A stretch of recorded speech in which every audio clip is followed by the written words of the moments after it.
day and welcome to another exciting episode of Insider's View. I'm your host, Melissa Handrahan, and today in studio we have none other than the newly elected Mayor of Brampton, Her Worship, Linda Jeffrey. Welcome to the studios. Thank you for the invitation. Now, we have to ask the question because it seems quite strange that you would leave a really plum post as a cabinet minister for both Premier McGuinty and Premier Wynne. You were in the height of your political career, in ministries that people would be very envious of. Why would you choose to run for the mayor of Brampton? A lot of people in my community wondered if my sanity was intact when I made the decision, but I'd been at the province for almost 11 years, 3 different ministries, great opportunities, great experience. When I left, I was the chair of cabinet, but I think we all find in our career times when opportunities present themselves, and I had been lobbied pretty intensely by a number of people in my community to come back, including the former Premier Bill Davis, who had called me probably once a month to come back. And just after the ice storm in Ontario in January, I started to think about what I was going to do next and what challenges there were out there provincially. And I really had kind of found all the things that I really wanted to do and the difference that I wanted to make for my community. I'd gone in to try to get a highway extended. We did. I got in to finish a hospital being built. It was finished. And I got in to make sure we got the approvals for Peel Memorial Hospital in Brampton, and that had been done. So I like to give myself little goals to achieve, and I had achieved almost all the goals that I wanted. But more importantly, I was embarrassed about what was happening in the city of Brampton. We were in the news for all the wrong reasons. We had the highest paid mayor. We had a lot of scandal and a lot of bad news coming out of Brampton, and I think it's a great community. It's very diverse. It's a high growth community, lots of opportunity, and I felt we were kind of frozen in time, and my city was distracted by all the bad news, and I wanted to turn that around. Now, you've only been in the post for a couple of months, but I'm wondering if you can do a little bit of a comparison for our audience, just so that they understand. I mean, running a department or a portfolio for an entire province, is it bigger or smaller than running the city of Brampton? Brampton is one of Canada's largest cities, so do you compare a lot and contrast? It's funny, when I left the city of Brampton, I thought it was going to be an easy transition going from the city to the province. I figured, how different can it be? It was very different. And then when I came back, I thought, how different can it be? So there are changes. I guess I'm not commuting for 3 hours a day the way I used to be to get down to Toronto every day. I don't have a car and driver the way I did when I was a minister. The budget is not as big as some of the ministries that I've been in, but it is as important. And I would argue that you know, there are a lot of issues that I deal with every day that touch people's lives every single day. If you get it right, people have a good quality of life and they want to choose Brampton to make their home or to invest in. And that's my goal. It's a way of looking at the city and how we can help it reach its full potential. That's what I was doing as a minister, but I was doing it across Ontario. So one of my first ministries was natural resources, so I dealt with all kinds of wildlife across the city, or across the province, and now in the city I might be concerned about coyotes, but not across the province. Right. In my next ministry, it was the Ministry of Labour. I still deal with labour issues at the City of Brampton, but not in a broad perspective with all of the unions together. I might deal with just 1 or 2 unions at a time when they come to negotiate with the City of Brampton when their contract expires. And then in my last ministry was Municipal Affairs and Housing. And many of the things that I wanted my city to do, they were not stepping up to the plate to do. One of the things we most recently approved was accessory units or basement apartments. I'm a former Minister of Municipal Affairs and Housing, so I'm always looking for opportunities to increase the amount of affordable housing we have in our community, and as a mayor, I can lead the charge on issues like that. Now, one of the things that you have done since becoming mayor has really astonished a lot of people, and you've been applauded for, and that is taking a $50,000 pay cut. Can you talk a little bit about that and how that's impacting your life now? I think one of the embarrassing things about being a minister for an area and then knowing what's happening with your community is we were known to have the highest paid mayor in Canada, earn more than the Premier of Ontario. I guess I'm always looking for comparators. If you're similarly sized cities, you should have a similarly sized or compensated council. And our council was doing some things that are not traditional, giving themselves raises retroactively, increasing their severance. These were all indicative of a council that was struggling with how to govern. So I made a commitment during the election campaign that I thought the mayor's salary was too high, and I committed to lowering it, to making it comparable with what a minister earns, which is what I did. I did it early on in the term because I think a lot of people think councillors or mayors make promises but don't intend to keep them. I made a platform that I intended to keep, and we're ticking them off as we go, and there's things that we're achieving monthly. Some of them are a little longer type goals, but I tried to make them very specific because most people don't have a connection to what politicians do. I was very well compensated as a minister, and I thought what I earned as a minister, about $165,000, should be what a mayor would earn. So that's what I brought it down to, and it's frozen there. It will stay exactly that amount for the 4 years that I'm in office. It's very noble of you. What do some of the councillors have to say about that, and what's your working relationship with them like? I don't see myself as being noble. I see myself as having done the right thing. It's a different kind of a council than the one I left. When I was on there, I was probably at the bottom of the totem pole. I was an alderman at the time, now known as a city councillor. There are 11 people on council. That includes myself. 4 of them are returning councillors, and so 6 are new. I'm technically new, and 6 are new. I would say it's a group that's still trying to find its feet. The 4 returning councillors have been there a long time, most of them in excess of 20 years. And they know how the system works. And I've asked them to mentor the new councillors coming in and help them navigate. But I think the new ones also will bring some different kinds of ideas and really pet projects that they want to support. We want to bring more sports teams to Brampton. We want to open up our facilities to our seniors. There's lots of different things that the new people will help change the temperature at City Hall. So it's a good mix. You need some past knowledge, and you need some new ideas to excite your population, to engage them. I want more participation by residents. I said it in my inaugural speech that it was a call to action. I don't want you just coming out every 4 years and voting. I want you to tell me what we're doing right now and what we can do better. I'm just curious because it seems like politics is very natural to you. Is this something that you aspired to when you were young and when maybe you moved from Ireland to Brampton? Is this something that you aspired for yourself, or is it something that you just fell into? I never aspired to do this, and it was never part of my DNA. It's not part of my family's DNA. I got into politics because I got mad. You know, I watched what was happening in my community. I'm in politics because of an accident. Our mayor years ago in 1990 drowned, went to Prince Edward Island, and went swimming and got caught up in the undertow, and he drowned. So we ended up having to have a new mayor, and a lot of the people who were at the regional level moved up and ran for mayor, and a lot of the aldermen's positions became vacant, and the one in my area did. I'd been a very active volunteer in my community. I was home with my kids, young children at the time, because I wanted to get out of the house. I thought I was going to lose my mind with 3 little boys, and I had been involved, and the only people who were interested in filling the vacancy were people that really just wanted to know what the paycheck was. And I went home to my husband and I said, if any of those people end up representing me, I'm going to be really upset, because they don't care about the local issues. They don't care about where the buses stop to pick up your children. They don't care about the recreation centers, the issues that matter to the quality of life in my neighborhood. And he said, well, maybe you should run. And I said, well, maybe I will.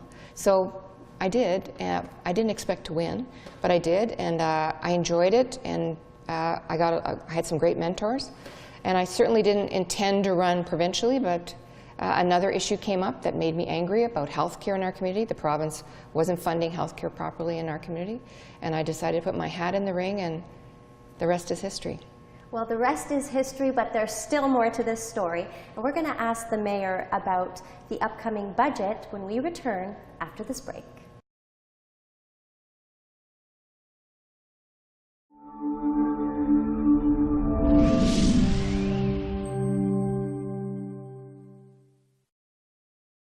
Welcome back. We're in conversation with Her Worship, Mayor Jeffrey. Now, we want to know about the budget. It's recently passed. There were two budgets, one provincially, three, one federally, and one for the city of Brampton. Yep. Talk a little bit about your budget and what are some of the concerns I think that residents of Brampton will have to contest with one of them being maybe a raise in property taxes. Mm-hmm. And then we're going to get into a little bit more of the other budgets and how it affects Brampton. So we'll start with the city first. Well, the city's budget was one that arrived really late. Normally, cities have their budget pretty much done by the end of the year, the calendar year. But because it was a new council that was elected in December, on December 1st, actually, they came into office, we wanted to delay the budget a little longer so that the new councillors had an opportunity to be part of it and to engage in it. We usually traditionally don't get a lot of participation in our budget, but this year we tried to do it differently. As I said earlier, I've had a call to arms. I want people to engage in the process, so we did 5 telephone town halls. And for your viewers who are not experienced with that form of outreach, we called people at home, said we're going to have a conversation on the phone about a budget tomorrow night, and we'd like to invite you to participate. Then we'd phone them the following night, and we'd ask them to listen in, and they were able, through a touch-tone phone, to vote on certain polling questions we asked during the course of the budget. Do you want light rapid transit? Do you want a university in Brampton? Do you want more money spent on your roads? Those are the kind of questions we asked. We had about 20,000 people participate over the course of 5 telephone town halls. We had physical town halls where you could come to City Hall or to a recreation center and ask questions about what our budget would mean. It took a little longer to get our budget passed, but we needed to do that because we had some bad news to give them. One of the things I said during my election was, I don't think the city's debt-free. I think we're in worse financial shape than you're being told by the former mayor. We had the Auditor General come in January and really look at the books and tell us, in fact, we did have debt and that we were not in the good financial shape we had thought. When I left the city almost 11 years ago, we had a huge reserve. The reserve has diminished over time, and it's been used for various purposes. But like your family, you need to have a little nest egg to take care of all the facilities, of all the infrastructure that we own. We also learned from the Auditor General that we weren't putting enough away for infrastructure. That's roads and bridges and recreation centers. You need to maintain them along the way. You can't just build a new facility and walk away. It's our responsibility to take care of them long after the electoral cycle is over. So all that communication we did with the public, I think, helped. When we had to bring in a budget, there was a raise. There may be a raise next year. This city didn't get into trouble overnight. We won't get out of this financial pickle we're in right now for a little while. Part of the problem is we have businesses leaving Brampton. My job as the champion and the voice for the city, along with my colleagues, is to bring business in, to keep our young people working in our community, contributing, paying their taxes. That helps to lower the property taxes. And also we want to make sure that we invest in our seniors. Got a lot of seniors in the community, and I met with many, hundreds of them, probably thousands over the course of the 8 months, talking about what kind of seniors facilities that they wanted. The fact that they wanted a $1 fare for the bus system has an impact on your budget. We also gave them free access to our recreation centers during the day for affiliated groups. There's a cost to that, but to me it's worth it because a lot of the seniors are our best volunteers. They're the most engaged. So it's interesting because people say that you have a really good working relationship with Premier Wynne, and that's probably why in her budget Brampton was successful in getting funding for the LRT. Is that the case? It doesn't hurt. It doesn't hurt to have friends at the province, but it's very important for all mayors to work with all levels of government. You're not supposed to be partisan. You're not supposed to pick winners and losers. Whoever is in government, you must work with them. Whether it's federal, whether it's provincial, you're neighbors. And our council was not working well together inside City Hall and outside. So my job was to try and build those bridges, to have those conversations. We missed opportunities in the city of Brampton. About a year and a half ago, we had the opportunity to host the Pan Am Games. We said no thank you. We've had the opportunity to... A lot of viewers don't even know that. Don't know that. Yes. And we missed the opportunity, and to me it was a huge missed opportunity. When you have 40 countries coming to your community, the athletes, their mums and dads, their fans, all of the visitors that come from around the world to see that form of sport, whatever it is. In our case, it would have been softball or baseball. We said no thank you. That's a shame, and I wanted to show it off, and we would have had the federal and provincial government help us build a facility that we would have had in our possession for years and generations to come. It would have been for baseball at the beginning, but it could have been anything else. It could have been kabaddi, it could have been cricket afterwards, soccer, whatever we choose. Those facilities can become a legacy project, but we didn't take that opportunity. So my relationship with the province is certainly positive. I know they were sad when I said I was going to go, but I want to work closely with them. I am very proud of the work and the heavy lifting that Premier Wynne has done in the province of Ontario. She's taken some very tough issues and found a way to move them forward, particularly on transit. And certainly I need a partner in the transit field. I need it at the federal government. I needed the provincial government. We've had some good relationships in the past. In Brampton's case, we've had a whole bus system that's been paid for from the federal, provincial, and city governments 10 years ago. And now we have a system that is so successful, we can't keep enough buses on the road. It's almost doubled.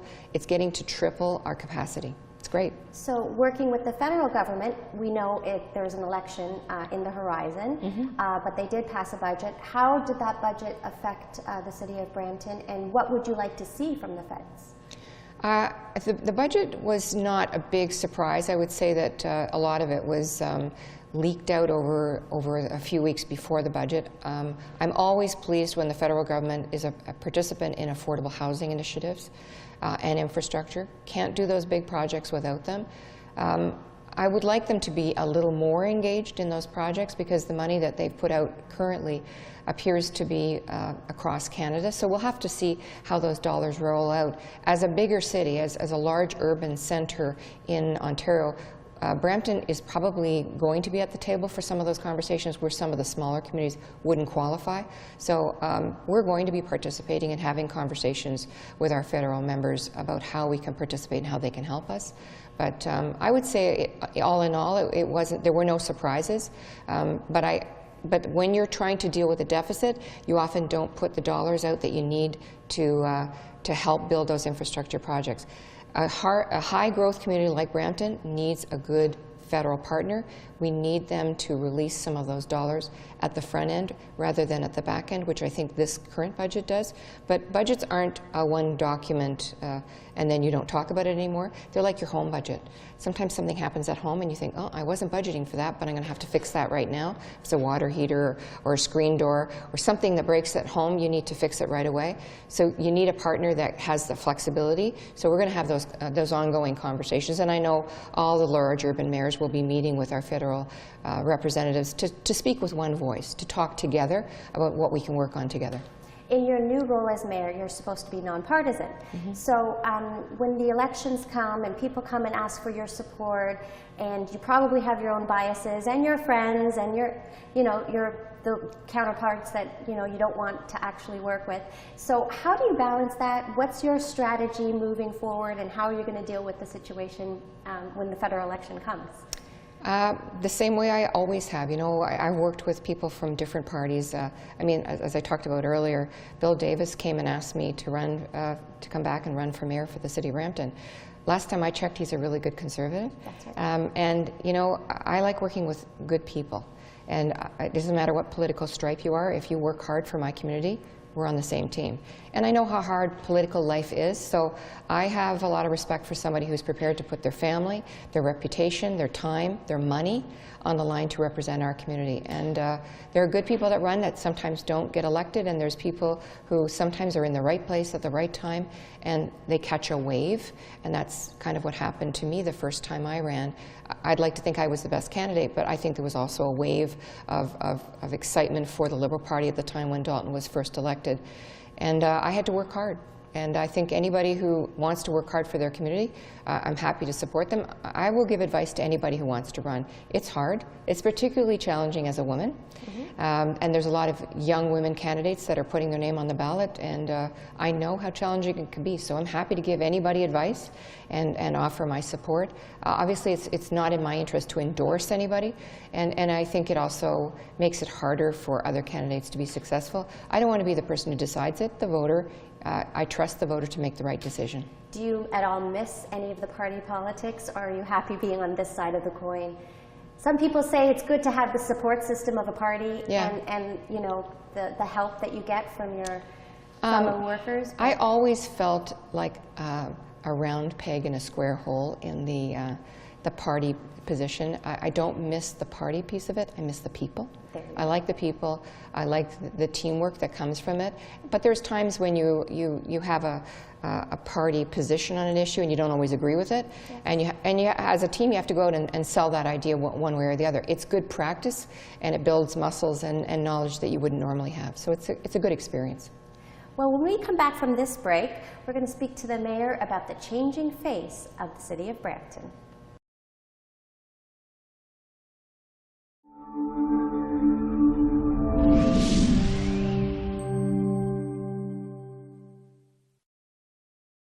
We're back, and we're having a great chat with the mayor of Brampton, Linda Jeffrey. So you mentioned that when you first came to City Council, it was a completely different Brampton.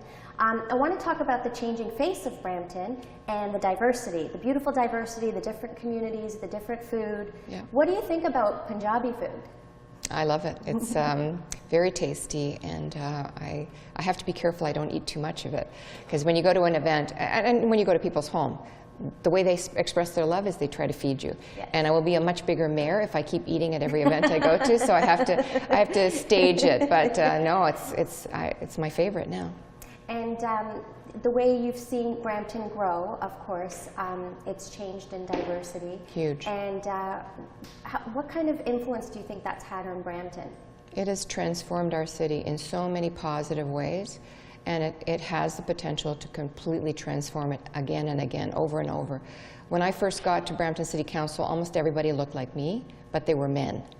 And then there was a huge change, and half of council was women. And now I'm hoping over the years we'll have more participation in municipal politics by the diverse community, but we don't have that yet. We had a lot of people running in the last election, but the field was so crowded they couldn't get through. This is a community that people are choosing to make their home, and the people who choose to move here are better educated than people born here.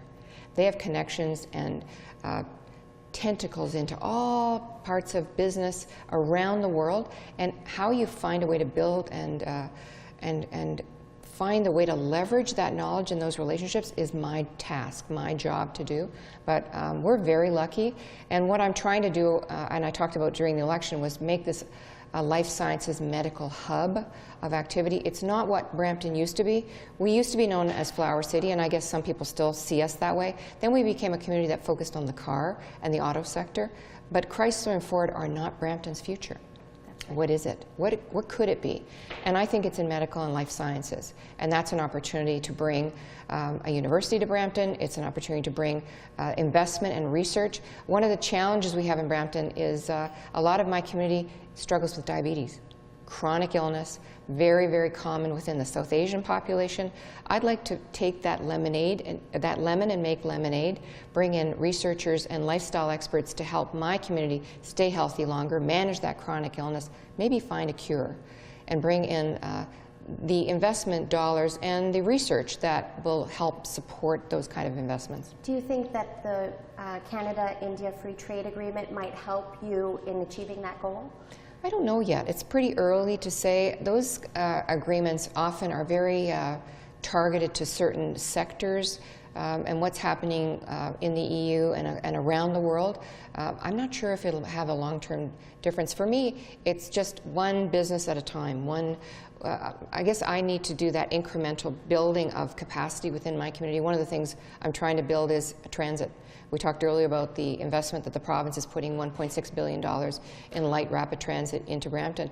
If I can get the light rail transit to connect with the GO service, two-way all-day GO, with our buses, imagine the hub of activity, seamless transit so people don't have to use their cars. I can get a university and 1,000 students in every day, in and out more easily. You're more likely to get somebody who wants to invest and put money into our downtown, more shopping, more restaurants, more entertainment for that market that will come into my community. So there's little pieces of it that I can control as a mayor, and there's other pieces that are controlled by other levels of government and other opportunities that just present themselves. But Brampton is close to the airport, we're closer to Toronto, and yet Kitchener-Waterloo, further down the railway line, is doing better from an innovation and technical kind of perspective. I seek that. I want to drag that kind of innovation and opportunity and employment to my community because it's a very young community. So when they're talking about the LRT, is it just for Brampton or is it the connector from Mississauga to Brampton? Well, I think Brampton is the center of the universe because it's the center of my job, but certainly we're connected with Mississauga, and Mississaugas will go pretty much from the lake all the way north to Brampton. But we're where opportunities still exist. We still have greenfields. The development industry is still interested in coming to Brampton, but they want to keep building the bigger houses. I want to build up. I want some density in our community. I want some excitement in our community. I mean, I often joke, and my staff make fun of me now, but I would like it on a Thursday, Friday night if you're sitting around with your friends or your family thinking, hey, let's do something fun. Let's go to Brampton. Nobody thinks that right now. No. You would go to Toronto, you go to Mississauga, you go to Stratford, yes. You go to Niagara Falls, you'd go anywhere else in the province. You wouldn't come to Brampton. Yes. But someday you'll come to Brampton, and maybe later this summer you'll think about it because we do have a film festival coming that will showcase South Asian films. And so that energy, that excitement, that glamour is something that I think our community will be good at. Speaking about Mississauga and Toronto, we've got two new mayors there too. Yeah. Have you had a chance to connect with either Mayor Tory or Mayor Crombie, and how has that been? Lots. We know each other very well. Actually, John Tory was in the House when I was. He was an MPP for Brampton-Caledon, or Dufferin-Caledon, the riding was called at the time. So we were adjacent neighbors in the House, and we would talk about a highway that was serving both of our communities. And when I talked to him in the House, I'd cross the floor, and people would say, oh, you're crossing the floor. I'd say, no, I'm talking to my neighbor. And Bonnie and I have known each other for a long time. She was a Liberal in the federal sector, and I was a Liberal in the provincial sector, so we know each other very well. It's in our interest to talk to each other, to share information. And John Tory talked earlier in the week at a Civic Action Forum about, people were criticizing the investment that the Kathleen Wynne had made in the LRT in Peel, and he said, do you understand that our residents, our businesses, our investors don't see those regional borders? If you do something good in Peel, it benefits Toronto. All of our residents, all of our businesses, all of our investors see those borders as being fluid. And it's good for all of us when those transit investments are made. So this is a good thing. So I appreciate he is a statesman, and he is presenting a really good picture of Toronto in a way that it's needed for a long time. Now, if you look ahead to the next 4 years in your term as mayor, what kind of legacy are you looking to leave behind? What's your ideal picture? Wow, that's I hadn't thought about a legacy. What I was trying to do when I first ran was to change the vision of how people are talking about Brampton. And up until quite recently, people have been laughing and making fun of Brampton and making jokes about it. I don't want them to talk that way about my city anymore. The people that live here, the families, the businesses work really hard, and I love it. My children were all born in the local hospital. They were raised here, and there are good people here, and I want people to start having respect and interest, and as I said, I want them to come and have fun. I want them to spend money. I want them to grow a business. I want them to go to school here. I'd love to have a university presence here. We're working on that, and we're going to be working on our transit to make it so it's easier to get here, to visit, to maybe buy a condo, a home, a small business. I want us to grow in a very positive way, and I want people to say, I went to Brampton the other day. It's not the same city it used to be. It's a great place to be. On a final note, Brampton has a fantastic reputation in small villages in Punjab. Good. Is there anything that you can do to help them to come here to visit? I visited Punjab with Premier McGuinty years and years ago, and I'm so glad I did. I got a chance to see the country in a way that I wouldn't have seen any other way. I got to visit the Golden Temple, and I got to see the beautiful agriculture and the beautiful shrines that dot all of the country, and see how different it is. For me, I want people in the Punjab to understand that this is a good place to visit, that your families and your friends and and new friends are waiting here for you, and you're welcome to come. And we think that you'll be pleasantly surprised by what you see. And do you have anything you'd like to say in Punjabi? You want to test your skills here? Oh my goodness. Waheguru Ji Ka Khalsa. Well, Waheguru Ji Ki Fateh. Thank you so much, Thank Mayor. you. It's been a pleasure having you on the show, and we hope to have you again sometime soon. My pleasure. Thank you. That's it for now. I'm Melissa Handrahan. We'll see you next time.